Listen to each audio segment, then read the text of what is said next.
आइए, श्रीमद् भागवत महापुराण जो है वो भक्ति ज्ञान वैराग्य की त्रिवेणी है। 3 नदियां वहां मिलती है। गंगा जो है उसको भक्ति कहते हैं, यमुना को ज्ञान कहते हैं, सरस्वती को वैराग्य कहते हैं। जो वेणी है, त्रिवेणी का मतलब होता है 3 नाम वेणी। जिस छुट्टियां बनाते हैं ना, उसमें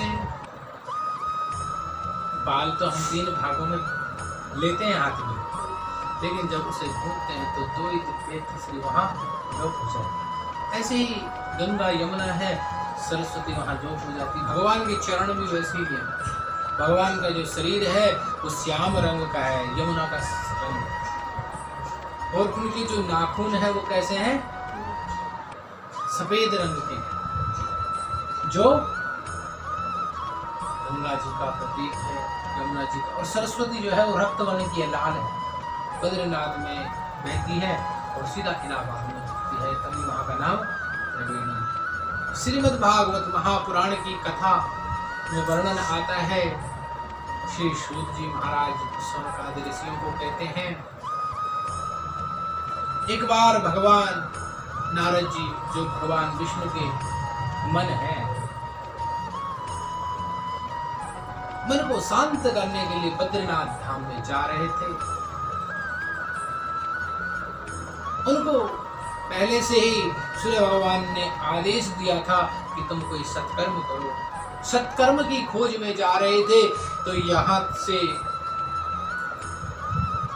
नारद जी जा रहे थे, आगे से सनत, सनातन, सनातन, सनंदन और सनत कुमार 4 भाई आ रहे थे, जो कभी बूढ़े न होते हैं। सनत कुमार ही नाम है उनका। वो आ रहे थे और कहते हैं, भाई तुम देखो सबका दुख दूर करने वाले हो, तुम्हारा मुंह कमल क्यों लटका हुआ है? और एक बात आपको बताऊं कि एक मनुष्य योनि ही ऐसी है जो हंसती है। अन्य योनि के लोग कभी हंसते देखे आपने? कोई बिल्ली हंसती है, या कुत्ता हंसता है, या गाय हंसती है? कोई नहीं हंसता, केवल मनुष्य हंसता है। और मनुष्य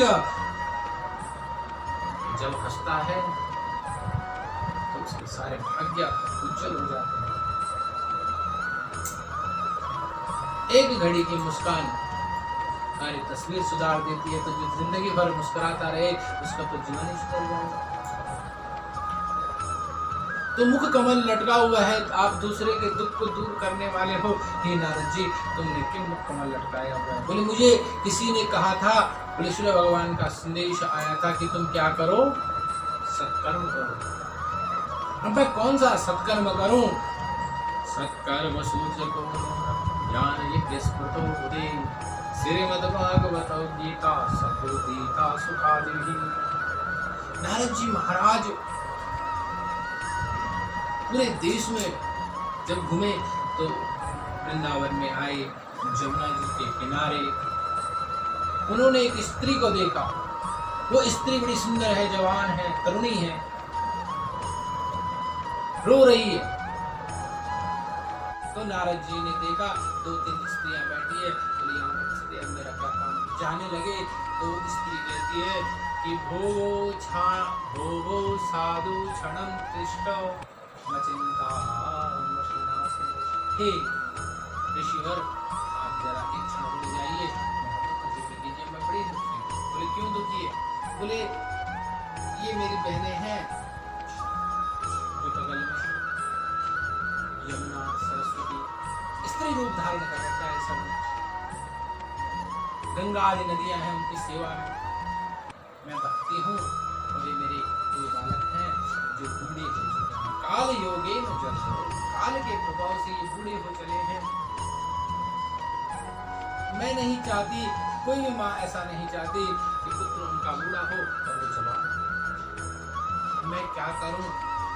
इसी चिंता निवारण के लिए अब नारद जी ने वेद का पाठ किया, वेदांत का पाठ किया, गीता का भी पाठ कर दिया। लेकिन वो क्या करते, जब तक पाठ का जवान रहते और जैसे ही पाठ का विराम होते फिर लेट जाते, बूढ़े हो जाते।